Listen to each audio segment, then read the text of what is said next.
नूतन सुंदर ओडिया वीडियो देखिया पाई सब्सक्राइब करंतु आम चैनल जानिबा कथा को एवं समस्त वीडियो नोटिफिकेशन पाइबा पाई ऑल नोटिफिकेशन बेल उपरे क्लिक करंतु।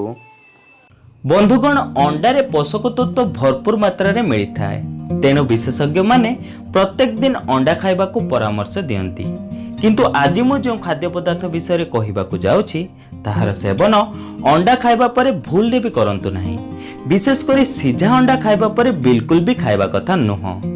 बंधुगण जो मैंने वर्कआउट करती बा एक्सरसाइज करती सेमानंकु सिझा अंडा खाइबा निहाती जरूरी।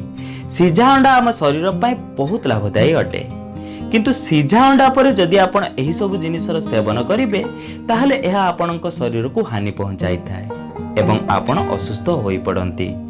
सर्वप्रथम लेंबुर सेवन सिझा अंडा सह केबे भी करिबा उचित नुहे। अधिकांश लोक सिझा अंडा उपरे लेंबु चिपुड़ी ताहार सेवन करती।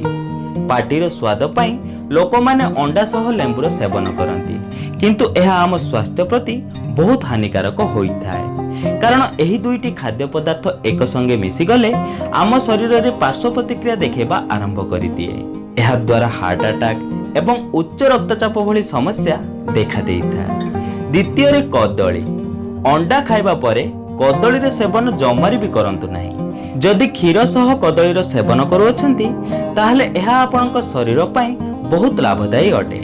जदि सिझा अंडा सह कदली रो सेवन करिवे ताहले पेट संबंधी बहु प्रकार समस्या सृष्टि हेबो, जेमिति कि पेट रे गैस हेबा, कोष्ठकाठिन्य हेबा, खाद्य ठीक रूपे हजम न हेबा भली समस्या देखा देइथाए। जेउ माने जिम करूछंती सेमानंकु जिम ट्रेनर सिझा अंडा और कदली खाइबार परामर्श दियंती, किंतु आपण एही दुईटी को एका संगरे केबे भी सेवन करंतु नहीं। जदि वीडियोटी भलो लागे ताले कमेंट करी निहाती जणांतु। वीडियोटी को लाइक और निज प्रियजन मानक सह शेयर करबा को जमारी भी भूलंतु नहीं। तेबे बंधुगण आज पई एतिकी, पुणी देखा हबो नूतन सुंदर अध्याय सह। धन्यवाद।